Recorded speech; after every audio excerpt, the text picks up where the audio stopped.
Raising chicks is rising in popularity, but there are some tips and tricks to get you started so that when you bring your chicks home for the first time, you can get them started off on the right foot. The container that you keep your chicks in when you bring them home is referred to as a brooder.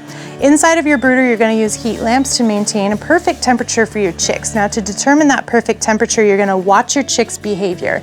If they're all huddled under your heat lamp, then your brooder is too cold. If your chicks are out around the perimeter of your brooder, then your brooder is set too hot. Now, if your chicks are running around and they're active and they seem happy and you have a few laying underneath the light, that's perfect and you've hit the target for heat.